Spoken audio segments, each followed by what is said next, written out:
Sterling Heights Academy, perched on a hill like a castle built for privilege, was as much a status symbol as it was a school.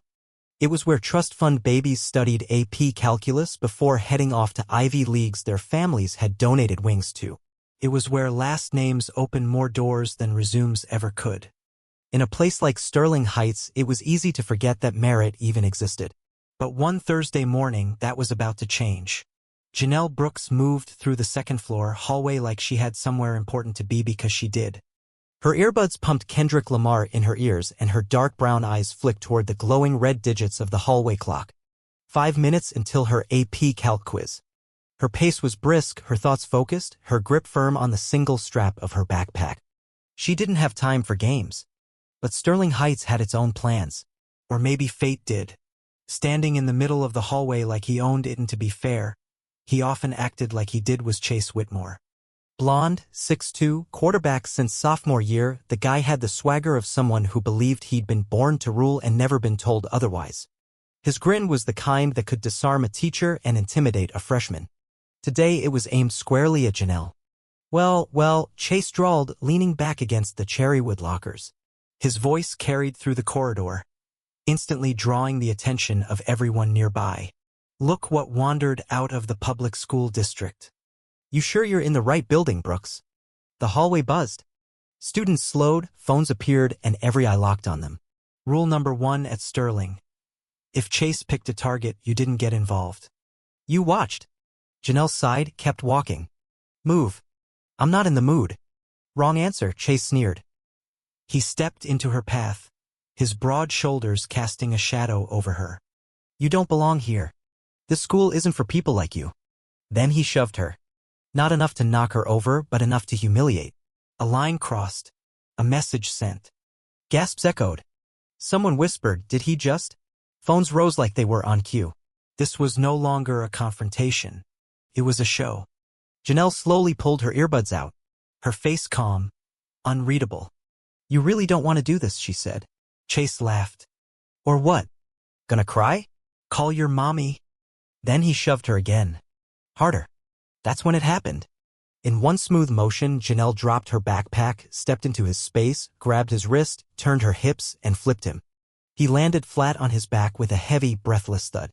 Silence. Chase Whitmore, quarterback, trust fund heir, and self-declared king of the school, was staring at the ceiling, stunned. For the first time, he wasn't on top. The silence broke. With gasps. With laughter. With applause. Janelle picked up her backpack, slung it over her shoulder, and stepped over him like he was a puddle on the sidewalk. Told you, she said, walking away. Phones recorded everything.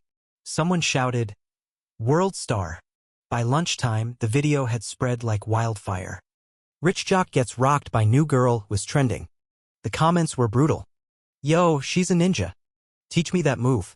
Chase got plowed.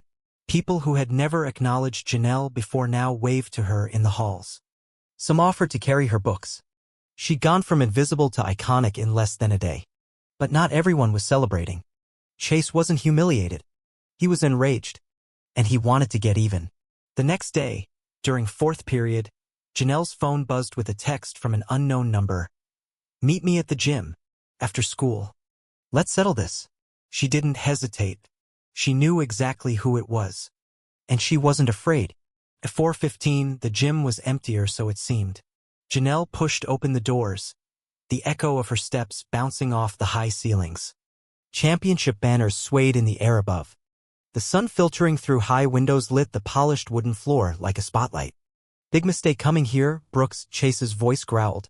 He stepped out from behind the bleachers. Not alone. With him were 3 guys, Bryce, Logan, and Trent. His crew. Big. Dumb. Loyal. For against one? You must be real scared, Janelle said, arms crossed. Shut up, Chase snapped. His jaw was tight, his fists clenched. This isn't about fear. It's about respect. No, she said. It's about your ego. He lunged. Sloppy. Wild. Untrained. She dodged, turned, swept his legs, and dropped him. Bryce came at her next. She ducked under his swing, drove her elbow into his gut, and flipped him too. Logan tried grabbing her from behind. She pivoted, stomped on his foot, and kneed him in the stomach. Down he went. Trent hesitated. She didn't. A spinning kick to his chest sent him sprawling. Then it was just her and Chase again. He charged. She sidestepped, grabbed his shirt, and slammed him into the polished floor. "Don't ever touch me again," she said, crouched beside him. The next day, the video was everywhere. Private school bully gets beat again. Sterling Heights changed overnight. Janelle was no longer the girl people ignored. She was the girl people respected. Or feared. The teachers couldn't officially condone what happened, but a few gave her nods in the hallway. Even Coach Ramirez, who never spoke unless someone was bleeding, muttered, "Good form." Things shifted quickly. Janelle found herself sitting with students she'd never met. She was invited to group projects without asking. Even the student body president, Elise Tran, asked her to help organize the winter formal. But she wasn't fooled. Sterling Heights was still Sterling Heights, and not everyone appreciated change. A week later, her locker was vandalized. Slurs scrawled in marker. Her textbooks trashed. The school's administration claimed there were no cameras pointed in that hallway. Of course not. She cleaned it up. Quietly. Then she went to work. By the end of the month, Janelle had formed a new club, Vanguard Society. It wasn't about fighting. Not physically, anyway. It was about holding people accountable. It attracted the quiet kids, the outsiders, the ones who had always kept their heads down. They met weekly. They spoke about student rights. They recorded incidents. They spoke up in class. They became a movement. And for the first time in a long time, Sterling Heights trembled. Chase Whitmore transferred by spring semester. His father cited a change of scenery as necessary for Chase's emotional well-being. Janelle Brooks graduated as valedictorian. She started at Howard in the fall. Political science major. Minor in justice studies. The clip of her flipping Chase? It still circled the internet. But that was never the point. The point was that she walked into a place where she was told she didn't belong and made it hers. Sterling Heights would never be the same again. And neither would Janelle. Sterling Heights Academy, perched on a hill like a castle built for privilege, was as much a status symbol as it was a school. It was where trust fund babies studied AP calculus before heading off to Ivy Leagues their families had donated wings to. It was where last names opened more doors than resumes ever could.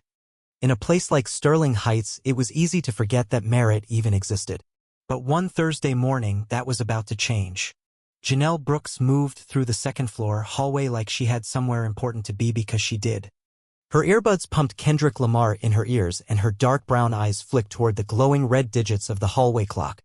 5 minutes until her AP Calc quiz. Her pace was brisk, her thoughts focused, her grip firm on the single strap of her backpack. She didn't have time for games. But Sterling Heights had its own plans. Or maybe fate did. Standing in the middle of the hallway like he owned it, and to be fair, he often acted like he did, was Chase Whitmore. Blonde, 6'2", quarterback since sophomore year, the guy had the